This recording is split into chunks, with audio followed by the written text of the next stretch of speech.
A paz do Senhor a todos. Vamos para mais um comentário da lição bíblica.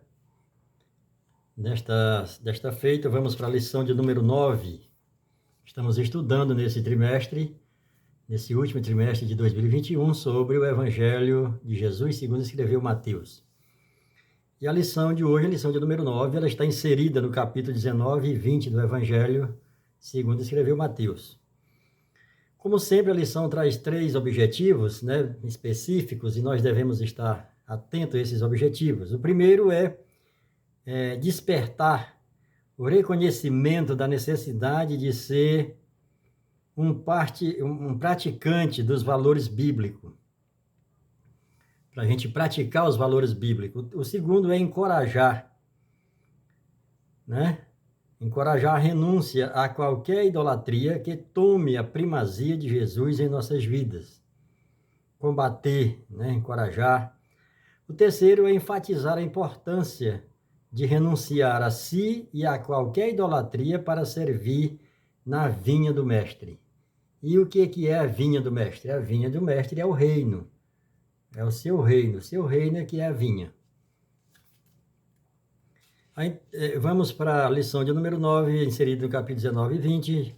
O textuário diz: pois que aproveitará o homem se ganhar o mundo inteiro e perder a sua alma? Ou que dará o homem em troca da sua alma? Mateus 19, 26. Até no livro de Jó, Satanás fala para Deus, ali naquela conversa que Satanás teve com Deus, dizendo: o homem ele dá tudo que tem, pela sua vida, pela sua saúde, inclusive a alma, Tem as pessoas que trocam a alma com Satanás por conta de bens, por conta de posição. A verdade prática fala: os primeiros no reino dos céus serão aqueles que, renunciando a si mesmos, seguem a Cristo e servirem ao próximo. Esta é a condição para entrar no reino. A introdução diz: o Senhor inicia o seu último percurso deixando a Galileia e indo para a Judéia. No caminho, resolvem, em diálogo com os ouvintes, aplicar os princípios do reino estabelecidos no Sermão do Monte, ali no Sermão do capítulo 5 a 7. Sobre questões discutidas na sociedade, temas palpitantes nos dias atuais, Vamos dizer assim, tabus, que até a igreja, algumas lideranças da igreja, elas deixam passar e não vêm para entrar no assunto, para esvaziar as dúvidas, para realmente ajudar. Muitos fogem do assunto, é um tabu. É um tabu falar dos dízimos e oferta, é um tabu falar de casamento, é um tabu falar de divórcio, é um tabu falar acerca do inferno, da salvação. Virou tabu tudo, ninguém fala nada. Agora é só louvor e pronto, acabou o ensino da palavra. E é por conta disso que a igreja está padecendo. Pois bem, o primeiro ponto da lição aqui, esse texto aqui do capítulo 20, de 1 a 16, a parábola dos trabalhadores da vinha, ele é exclusivamente de Mateus, O primeiro ponto fala sobre o divórcio. E o divórcio aqui, o primeiro ponto, sempre como o ponto é subdividido em 3 subtópicos. O primeiro fala sobre o divórcio, E o segundo fala sobre o divórcio para Deus. E o terceiro fala sobre o ensino de Jesus, ou o divórcio para Jesus. Vamos lá. Moisés e o divórcio. Replicaram-lhe, pois, por que mandou, então, Moisés dar a carta de divórcio? Olha, aqui não foi Moisés que mandou. Nós vamos ver Jesus respondendo isso aqui lá na frente. A situação ficou tão assim, feia, tão imoral, que Moisés precisou intervir. E aí deu carta de divórcio. Mas se você olhar em Deuteronômio capítulo 24, de 1 a 4, você vai ver que o casamento ele é indissolúvel.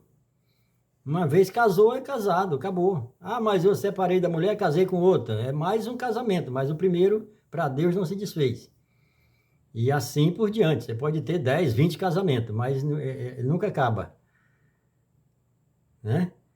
E aqui, Moisés, por conta da dureza do coração deles, né? Institui essa questão do divórcio.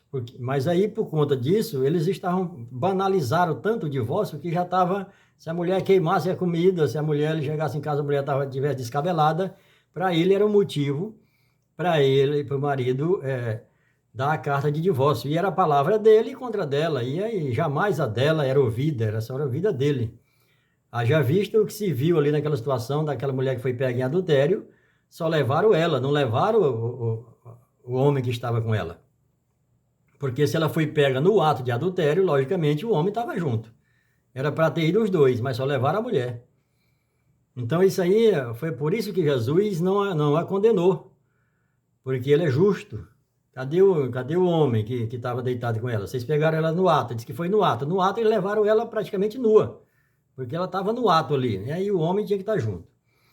O segundo subtópico fala o divórcio para Deus. Respondeu-lhe, pois, Jesus, né? Por causa da dureza do vosso coração é que Moisés vos permitiu repudiar a vossa mulher. Entretanto, não foi assim desde o princípio. Essa palavra, irmãos, ela tem causado muito problema na igreja e muitos que estudam a Bíblia. Porque princípio não é começo, né?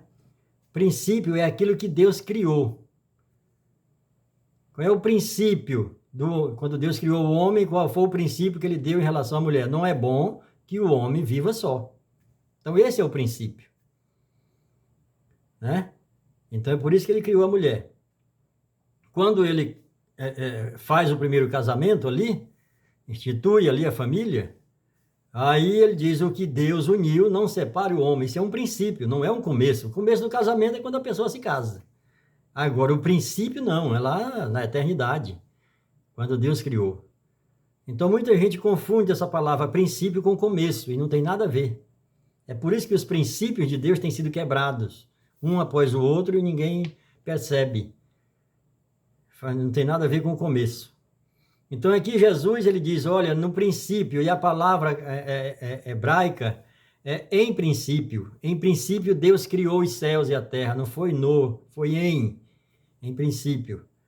Então, aqui nós temos Jesus aqui já combatendo, já rebatendo isso aqui, quando ele foi interrogado. Aqui no subtópico 3, o ensino de Jesus, né? O divórcio aqui acerca, no sentido de Moisés, o divórcio para Deus e o divórcio para Jesus. E porém vos digo que qualquer que repudiar sua mulher não sendo por relações sexuais ilícitas e casar-se com outra, né? Comete adultério. E o que casar com a repudiada também comete adultério. Olha só como é grave. Quando nós saímos da lei e viemos para a graça, não ficou mais fácil, como muita gente pensa. Ficou mais difícil. Porque aqui na lei era quando o homem era pegado no ato de adultério, é que a mulher ia ser apedrejada e era considerado adulto. Para Jesus, basta você olhar e pensar. Quando você olha e você intenta no seu pensamento, né, cogitar isso, aí você já praticou, é como se já tivesse praticado. Então ficou mais difícil, ficou mais refinado. Jesus, ele realmente dificulta mais um pouquinho, né? E muita gente pensa que a graça não é a graça, nós estamos na graça, mas na graça não é para fazer graça, não é para pecar. Pois bem, aí nós vamos aqui para o segundo ponto, fala sobre o casamento. O casamento e as crianças, né? Nós estávamos falando do divórcio, agora do casamento. A solidez do casamento, subdividida em 3 pontos, também 3 subtópicos, né? E fala sobre a solidez do casamento, os solteiros e as crianças. Pois bem, Jesus, porém, lhe respondeu, nem todos estão aptos para receber este conceito, mas apenas aqueles a quem é dado. aqui não é no sentido do casamento. Aqui é no sentido de ficar solteiro. Nem todos, Jesus está dizendo, ó, nem todos são aptos para receber este conceito de ficar solteiro. Por quê? Porque já tem um princípio. Não é bom que o homem esteja só. E você não vai ver na Bíblia viúvo. Você só vai viver na Bíblia viúva. Tanto é que nos dízimos você tem o dízimo da viúva, o dízimo do órfão, mas você não tem o dízimo do viúvo, né? Do cidadão que ficou velho sozinho. Para Deus, no princípio, em princípio, não era para ser assim, né? Isso já é erro do ser humano. Pois bem, então, aqui da solidez do casamento, o que uniu, o que Deus uniu, não separe o homem. É o princípio que Deus criou, né? E aqui no segundo subtópico fala sobre os solteiros. Acerca dos solteiros, Jesus ele vem tratar acerca de eunuco. E essa palavra eunuco, ela não é do hebraico, porque no povo judeu, no povo de Deus, não existe essa situação de eunuco, da pessoa ser castrado, né? Ser retirado as suas genitálias. Não, no povo de Deus, não. Isso aqui já foi criado pelo mundo pagão, né? Você não vai ver isso no povo de Deus. Você vai ver pessoas de Deus, homens de Deus, que não se casaram, mas eles não deceparam as suas genitálias, né? Então aqui Jesus ele tá tratando do assunto porque esse assunto já estava sendo cogitado, levado aí pelo meio dos judeus, mas não que houvesse judeus, não se tem notícia de um judeu passando por isso, até porque o judeu ele sempre está em busca do Messias, e o Messias era para ser sem mácula, sem mancha, né? Não podia ter mancha, e tinha que ser íntegro. Íntegro, a palavra íntegro tem que ser inteiro. E o homem inteiro é inteiro. Amém? Então, aqui no catolicismo, até 1902 era praticado essa castração. Lá no século XVI até o XVIII, era castrado as crianças, né? Os meninos de 10 a 11 anos era castrado, que era para não mudar o tom de voz. Ali antes da puberdade, ali saindo de criança ali para ir para a adolescência. Todo mundo sabe que a gente muda a voz. Mas aí eles faziam essa crueldade com as crianças de 10 a 11 anos, que era para não sair do vocal, para ficar no coral, com aquela voz de mezzo-soprano, né? Então, aqui era feito, e até hoje é feito ainda, né? Em determinadas religiões pelo mundo afora. E atualmente também foi implantado juridicamente por homens que são condenados por estupro. Já tem a castração química, né? Que não é mais decepando, mas é uma castração química. Pois bem, então aqui Jesus ele diz, olha, porque há eunucos de nascença, há outros que os homens fizeram tais, né? Que os homens fizeram, forçaram, e há outros que a si mesmo, por conta do reino de Deus, e disse, eu não vou me casar. Mas isso não significa que ele vai decepar as suas genitálias, como no caso de Paulo e muitos outros. O próprio Jeremias, antes do Evangelho, já tinha Jeremias que não se casou. Mas não se tem notícia ali registrada que Jeremias era eunuco no sentido de não ter as genitálias. E aqui vamos para o terceiro subtópico, as crianças. Trouxeram-lhe então algumas crianças para que lhe pusesse as mãos e orasse. Mas os discípulos a repreenderam. E Jesus diz, deixai vir as criancinhas. Quem não se tornar, quem não se converter como uma criança, não vai ver o reino, né? Nós temos situações de ver o reino, de entrar no reino e de reinar. Isso tudo é para o salvo. Só vai reinar se for salvo. Agora, nem todos os salvos vão reinar, né? Então Jesus ele está dizendo, o que é que uma criança é? Uma criança ela é simples. Uma criança é humilde e uma criança é mansa.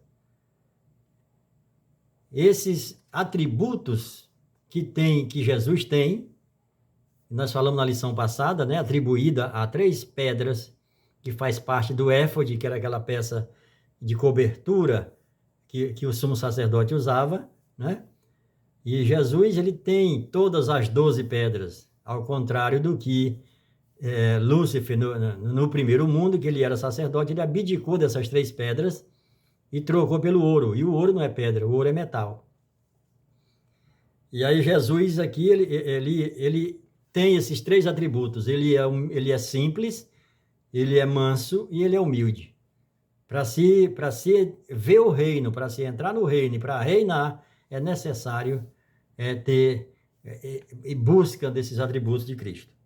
O terceiro e último ponto fala sobre riqueza e serviço.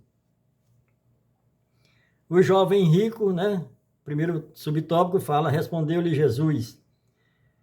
O jovem rico aqui no capítulo 16, ele diz, bom mestre, o que é que eu devo fazer para alcançar a vida eterna? E aí Jesus responde, por que tu me chama de bom? Só há um bom que é Deus. Aqui Jesus estava se colocando literalmente como homem. E como homem não existe nenhum homem bom. E aí Jesus vai conversar com ele, né?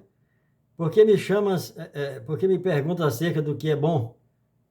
Bom só existe um. Se queres, porém, entrar na vida eterna, guarda os mandamentos, né? Aí esse jovem rico disse, isso eu tenho feito desde a minha infância. Meus pais me ensinaram e eu tenho carregado isso. Mas o primeiro mandamento que ele disse que fazia, e aqui ficou provado que ele não fazia, é colocar Deus acima, né, como prioridade, né? Em primeiro lugar, o reino de Deus. E aí, esse aqui, o primeiro mandamento principal deles é o que ele negligenciou aqui. Ficou comprovado que ele não seguia, apesar dele conhecer. Uma coisa é você conhecer, é você ler a Bíblia. A outra coisa é você procurar fazer a vontade de Deus, né? E o que muita gente não está fazendo é nem lendo a Bíblia. E outra, apesar de ler a Bíblia, mas com tanto que ela foi sangrada, com tanto que ela foi adulterada, só ler não basta. Você tem que fazer os estudos mais profundos, porque ela tem muita coisa que não está correto, que não está no original, as palavras, né? E isso a gente tem dificuldade na hora do entendimento. Então, o segundo subtópico fala riqueza no judaísmo, né? E eis que alguns se aproximando se perguntaram, mestre, que farei eu de bom para alcançar a vida eterna? Aí, esse diálogo do jovem rico com Cristo termina por abordar um tema da riqueza. Para os judeus, a posse de bens era uma comprovação da bênção de Deus. Gênesis 13, 2. Há registro da riqueza de Abraão. Não é porque a pessoa é rica que ali seja uma bênção de Deus. Satanás também tem o poder de enriquecer as pessoas. E nós temos vários testemunhos de pessoas, inclusive crentes, que abandonaram a igreja e fizeram pacto com o diabo, e tiveram fama e tiveram dinheiro, e depois foi cobrado, e muitos deles se arrependeram e voltaram para a igreja. Não é pelo fato de uma coisa estar dando certo que Deus está no negócio. Eu nunca engoli aquele conselho ali de Gamaliel. Deixa esse povo aí, que se não ir para frente é porque Deus não está com ele. Se for para frente, não adianta. O catolicismo está aí desde o ano 350. O islamismo está aí também há muitos anos e crescendo cada ano. É a maior religião do mundo hoje, o Islã. Não é porque é uma coisa grande, não é porque é uma coisa próspera que Deus está no negócio. Não é por aí, né? O Deus criou o homem para ser próspero, mas como nós falamos, tem um princípio. E o princípio que muita gente só olha para Malaquias 3:10 e não tem nada a ver, em todos os livros da Bíblia tem o princípio de como o homem ser próspero. E quando não é, é negligência do homem. Mas a vontade de Deus e o princípio de Deus era que o homem fosse próspero. Até porque, quando você vê Deus cria no Éden, Deus planta um jardim, prepara tudo, está tudo pronto. Quando está maduro, pronto para ser colhido, aí Deus coloca o homem no jardim. Deus não colocou o homem para trabalhar no jardim, ele botou para cuidar e para colher. Mas aí o homem foi tocar justamente naquilo que não era para ele tocar, né? Que é onde se tem a primeira parte de dízimo na Bíblia é ali, não é em Malaquias. A primeira, onde se fala em dízimo já é ali, no Gênesis capítulo 2, verso de 15 a 17. Ali já é o dízimo. Dízimo, o que é dízimo? Dízimo é anátema para quem toca, para quem usa. É de Deus, anátema de Deus. E anátema, essa palavra, ela não é maldição, não é maldita. A pessoa que se torna maldita quando usa, porque é anátema, é de Deus. Isso são muitas coisas que precisam ser ensinadas na igreja, e as pessoas vivem na miséria, vivem miseráveis, porque por negligência e por falta de conhecimento. Até porque a própria palavra, Jesus já diz, o meu povo perece por falta de conhecimento, né? Lá em Oséias, a palavra de Deus fala isso, né? E aí, em João 8,32, né? Tem aquele versículo chave que diz, conhecereis a verdade e a verdade liberta. A verdade não é só Jesus, no sentido de salvação. A verdade sempre foi Jesus, mas no tocante à salvação. Agora, para todas as libertações de qualquer situação da vida, eu preciso da verdade. Porque a mentira, ela é para mim trevas, e trevas não é escuridão, falta de luz, é falta de conhecimento. Que Deus abençoe mais essa aula, os irmãos que vão ministrar, os pastores, professores e alunos, anotem, perguntem, não volte para casa com dúvida, busque, esvazie o assunto, né? Não fique envergonhado e vamos para aprender de Deus e aprender da Bíblia, porque o Senhor está pronto a revelar. E a palavra do Senhor, a Bíblia, é uma parábola. E só se ele não revelar, ninguém vai chegar ao pleno conhecimento. Que Deus abençoe a todos, em nome de Jesus, amém.